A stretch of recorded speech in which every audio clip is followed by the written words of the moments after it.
tu n'es pas en action, aucun miracle ne se produit. C'est la capacité d'avoir l'image claire de ce qu'on poursuit.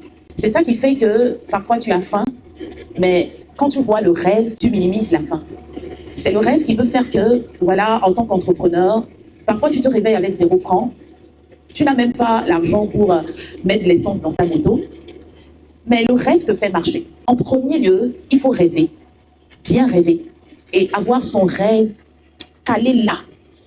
Savoir seulement que ça, on va l'atteindre. Deuxièmement, les actions. L'erreur que plusieurs font, quand ils sont en manque, ils restent statiques. Quand tu veux quelque chose, on se met en mouvement. Moi, c'est mon secret. Je suis toujours en mouvement. Même quand je ne sais pas comment ça sera, quelle sera, je n'attends pas d'avoir la certitude de la fin avant de marquer un pas. Ce que vous évoquez, je le comprends très bien. Parce qu'il y a au moins 100 salariés qui ont déjà défilé dans mes bureaux, qui m'ont dit, Marie, je vais laisser tomber mon emploi dans 3 mois. Je vais entreprendre. Je serai mon propre patron.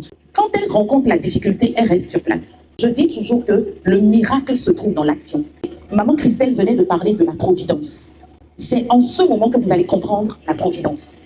Tant que tu n'es pas en action, aucun miracle ne se produit.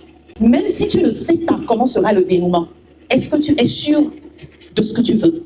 Est-ce que tu es convaincu que le potentiel qu'il y a en toi est plus grand que ce qu'on te donne à la fin du mois? Je travaillais à la télé comme pigiste, on me donnait un déplacement de 50 000. Je ne néglige pas, non, je rends grâce à Dieu pour ça. Mais à un moment donné, je me suis demandé, Maryse, est-ce que 50 000 peut construire tes rêves? Non. Est-ce que le potentiel en toi peut produire 50 000 francs fois 100 en 30 jours? Oui. Je suis partie. L'action.